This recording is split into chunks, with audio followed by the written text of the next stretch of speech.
It's just for people registered and who have gained access. However, you don't need to be signed in to see the prices. So it seems weird to me that they say, don't discuss the prices. However, basically anybody can see them. It is Sunday, July 9th, 2023, and on this week's edition of Sunday Sofa Time, we're talking about my next cruise.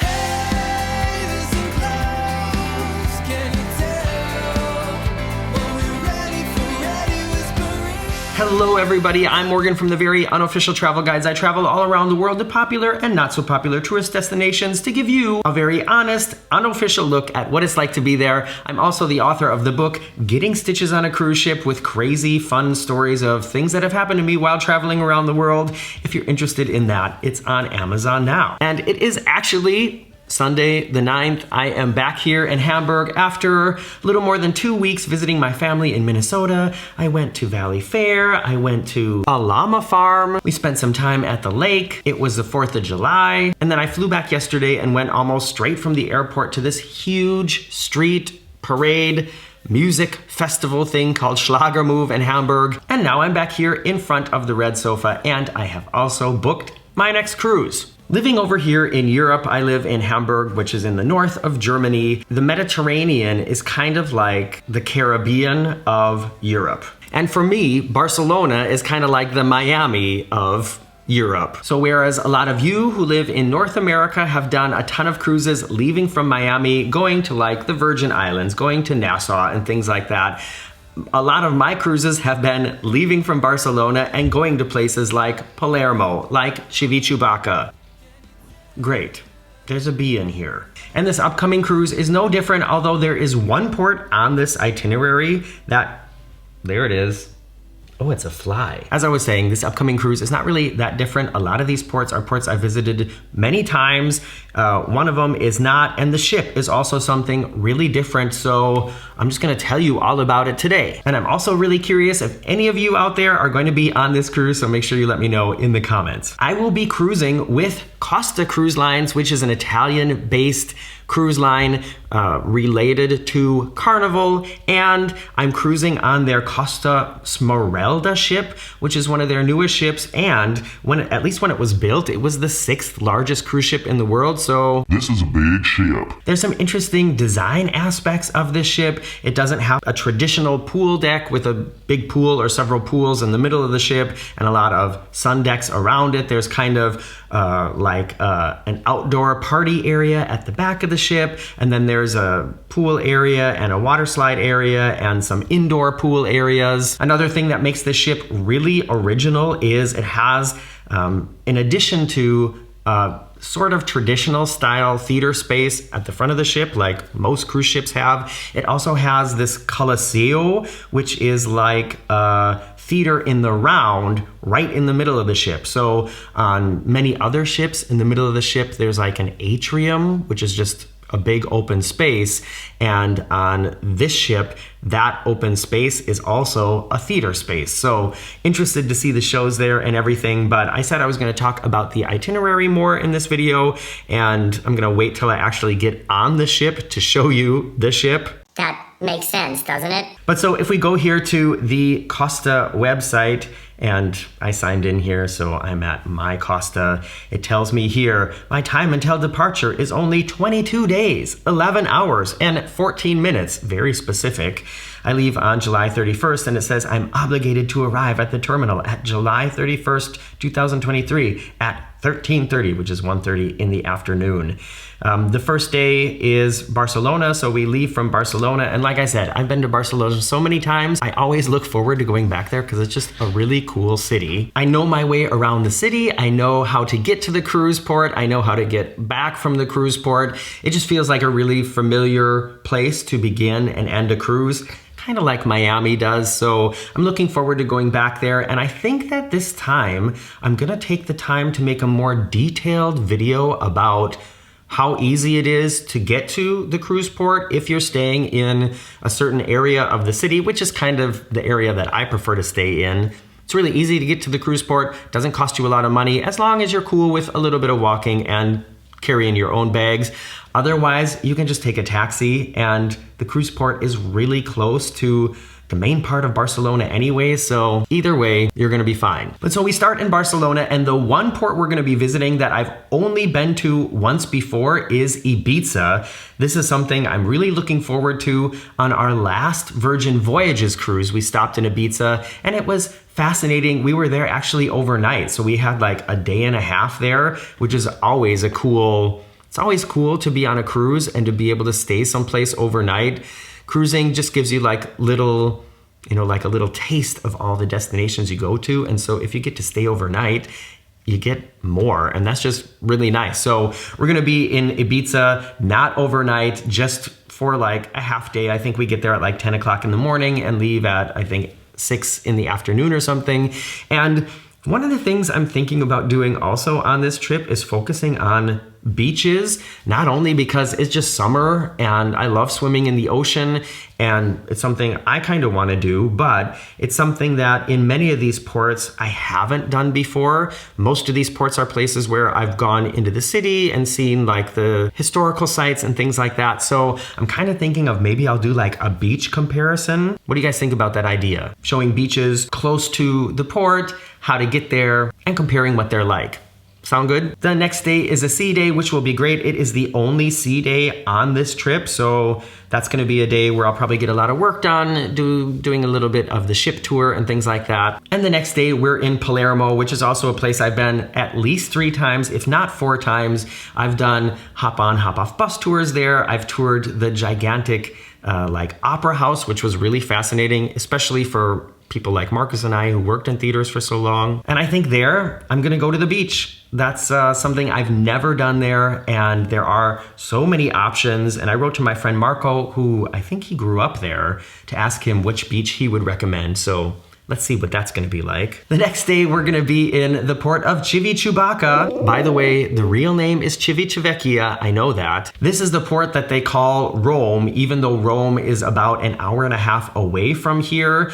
And I'm kind of, I don't know, I'm really interested to see Rome again, because every time I've stopped in Civichevecchia, I've just either stayed on the ship or sort of walked around the village there. And maybe this time I will do a ship-sponsored excursion to get into Rome, which is, I think, more convenient than taking the train, just a little bit less worrisome because you never know what's going to happen with the train. And if you're on a ship-sponsored excursion, the ship will definitely wait for you.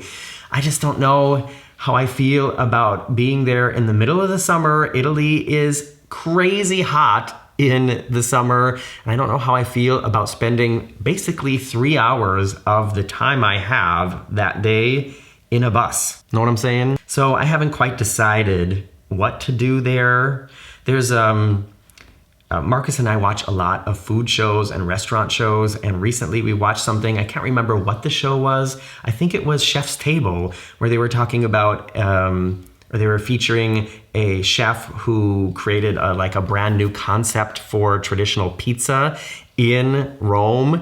And when we were watching it, I was thinking, wow, the next time I'm in Rome, I'm gonna try to go there. So I don't know. Haven't quite decided yet. Let me know your thoughts in the comments. Next port is Savona, and honestly, I don't think I've been to Savona before, but Savona is really close to Genoa, and I have been there several times. Savona also looks like a fantastic place to go to a beach, so might be what I do in that port as well. The next day is in Marseille. Marcus and I were also just there on our most recent cruise. Not sure what I'm gonna do there. I remember Marseille is a place that if you want to go into the city, you do have to take a bus from the ship into the city, and then there's a lot of walking to get to the part of the city where the shopping district and stuff is. So maybe I'll just make that into another ship day and go to the water park, hang out at the pool. Also, you know, it's the Mediterranean in summer. I feel like it's totally okay if the focus is on enjoying the sun. Know what I mean? And then the cruise ends in Barcelona again, and I think I'm gonna go to Barcelona a day early, but I'll probably fly home then on the day the cruise ends. Before I forget, I wanted to ask you, is Costa a a cruise line that you have on your radar. I don't think they cruise from Florida at all. They are specialized in European cruises. They have a ton of cruises in the Mediterranean. Like I said, they are an Italian-based cruise line. They cater to Italians, but it's not just for Italians. The announcements on board are in several languages and the website is in English. So I don't know, have you heard of this cruise line? Would you be interested in cruising with Costa? Their ships, kind of like MSC, are very colorful. The shows are kind of weird. I'm really interested in trying it again because the last and only other Costa cruise I've done was on one of the older ships, which is now, that was a ship that made the transfer to Carnival. The Smarelda, like I said, is one of the newer ships. I think it was launched in 2019, one of the largest cruise ships in the world. And when it was built, it was one of only 2 cruise ships that are powered by LNG, which is liquid natural gas. So a little more environmentally friendly, could be a trend that we see happening more and more. I just thought I'd mention that. And whenever I book a new cruise, I always would like to tell you the price that I paid. I know other cruise content creators and travel content creators are very transparent about the prices that they paid and the budget they have. The problem I have with that is I use this discount website that when you book a cruise there, it's only for people in the travel industry. And when you book any kind of travel there, it says like in very clear writing on the contract that you are not allowed to talk about the price. I'm gonna do it anyways though, and I'm gonna tell you why, but let's first go to the Sea Club website. So Sea Club is like the frequent cruiser club for Costa. And if you are going to do a Costa cruise and you haven't signed up for this website yet or for the Sea Club yet, it's definitely worth it because I remember on my first Costa cruise, as soon as you have your Sea Club card or your member number, you automatically get discounts for almost everything on board. Compared to so many other frequent cruiser clubs, I feel like the Sea Club offers a lot of benefits and benefits like even on your first cruise. But so if we go to the Sea Club website, I wanted to show you, they also have under offers a whole like section dedicated to cruising solo. So this is a great thing. I've never seen this on any other cruise line or any other cruise line's website, that they have a dedicated like link to show you these are cruises where we don't have a solo supplement. Really great. The cruise that I'm gonna be on isn't on here, but there is a very similar one, and I can show you this was not a cheap one. So this cruise is leaving a day before mine. It's basically the same itinerary. Well, it's a very similar itinerary on a very similar ship. This cruise for an ocean view cabin. I will also be staying in an ocean view cabin, which is something I haven't done in a long time. This cruise for a solo traveler would have been $3,112. I paid much less than that. And I want to tell you about this discount website that I use and show you kind of the prices right after this commercial break. Did you get one? What was it about? Write it in the comments below. Okay, so this website that I use is called Vacation at Sea. You can just type in vacationatsea.de, change the language to English, and you'll see here it is for airline employees, travel agents, or people who work in the tourism industry. So I am registered as somebody who works as a tourism employee. My business has to do with travel. I am certified in a way, or that has been certified by like the German Board of Tourism, and that's how I gained access to this website. But if you work for an airline or probably at the airport or for a theme park or as a travel agent, I'm pretty sure that anybody in those categories, if you have credentials, can get access to this website. And like I said, they're very specific about saying, don't discuss the prices here. This is not like a public website. It's just for people registered and who have gained access. However, you don't need to be signed in to see the prices. So It seems weird to me that they say Don't discuss the prices. however. Basically, anybody can see them. So you can see here, I'm not signed in, and if I just click on start as a tourism employee, I can go to the different cruise lines here, pick out the dates, pick out the cruise line. I can choose the ship, pick the region I want to cruise in, and they also offer cruises from Miami here. I put in my dates here, and I can find the exact cruise that I'm going to be on, and this is the website that I booked it over. And like I said, it says in the cruise contract, don't discuss the prices here, but I'm not even signed in here. Anybody can go and do this. So you can see here, this cruise for a solo traveler is starting at 759 euros, which is about $800. And I'm not supposed to discuss the price, but that's close to what I paid for an ocean view cabin. So I'm paying around 100 euros a night for this Mediterranean cruise in an ocean view cabin on one of the newest, biggest cruise ships in the world. It's not super cheap, and it definitely would have cost much less if I was cruising with somebody else, but Marcus is staying here. I'm doing this as a work trip, and that's just what you pay when you cruise alone, unfortunately. So yeah, I've got about 2.5 weeks until I leave for that cruise. I've got a lot I want to get done, including uploading more videos to the channel here. The last 2 weeks, I haven't been keeping my at least 2 videos a week schedule just because I was kind of on a real vacation visiting my family, but you can look forward to videos coming from staying in the really cool sort of North Woods themed Sequoia Lodge Resort at Disneyland Paris. I've always wanted to stay in the Wilderness Lodge at Disney in Florida. Haven't done it yet. The Sequoia Lodge is similar, but also different in many ways. I was there in April, and I want to finally show you what that was like. And I also want to show you just this fun, silly day I had with my 2 best girlfriends that I've known since I was a teenager, going to this llama farm in Minnesota. Are you interested in seeing that? And I have another surprise or 2 up my sleeve before I leave on this cruise. So make sure you're subscribed. If you haven't checked recently, make sure you're still subscribed. And now will come the time where I comment on your comments live on air.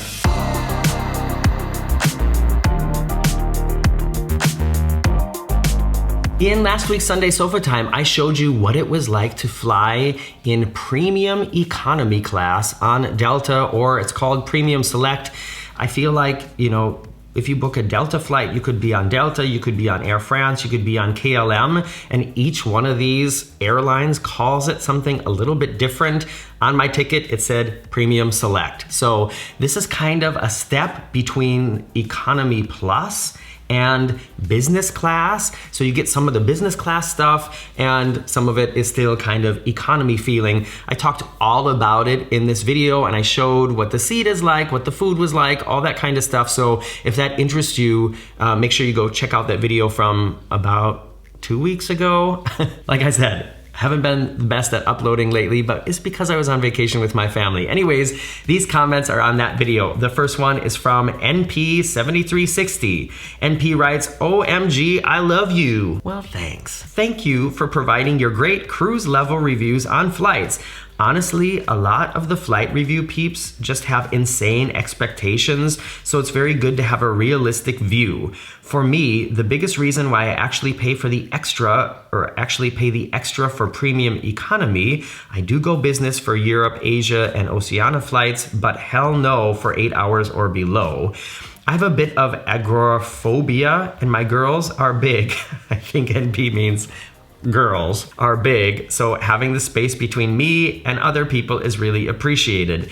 And yes, for premium economy, bulkhead is usually not a good deal. Second row is better. So NP is talking about so many things I talked about in that video as well. Not only was I in Premium Select, but I also was in bulkhead, so there was no seats in front of me, there was just the wall, which provided even more leg room and even more privacy. But I realized from this flight, and I've sat bulkhead a few times now, it's not great. There are some things about it that make it less attractive.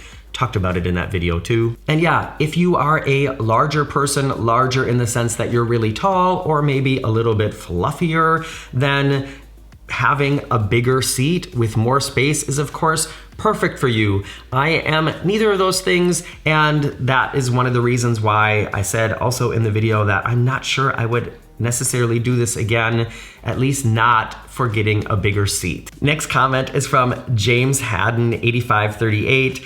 James writes, I'm a big fan of premium economy class on long haul flights. Have used this class in Delta, American, and British Airways. I find the cramped seats in economy torture on long haul flights, so avoid them as much as the budget allows, which doesn't allow for business unless it's purchased with points or miles.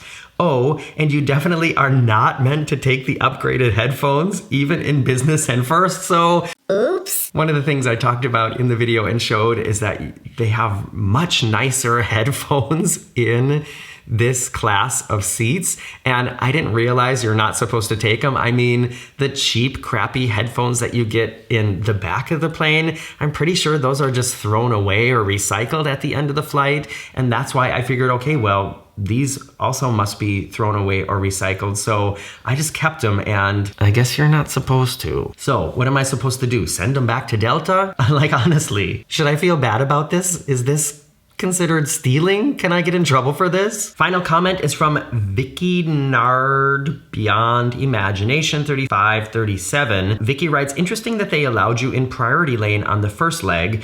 That's because it was the second leg that I had booked the Premium Select and not the first leg. I've usually only been given it for the leg I've purchased. Did you get any baggage allowance? And I'm so happy that Vicky wrote this because I forgot to mention that in the main video about this subject, that in addition to all the other sort of first class perks that you get for booking Premium Select, you also get 2 checked-in bags, but you have to be careful because if you only book it for one leg and not the return leg, you don't have 2 free checked-in bags for the return leg, so you might end up having to pay even more. So just something to think about, but that's one of the perks that I forgot to mention in the original video. Vicky continues, if it makes money sense, I try to do the first leg upgrade because then my check bags are included. Just depends on the cost, but like I said, I think that for me, well, I know that for me, for the return leg, I was not allowed 2 bags. I find I don't like bulkhead seats either, mainly because I like to have my backpack under the seat, me too, in front of me, and sometimes there are restrooms right by the bulkhead and people tend to gather and wait in line there at times.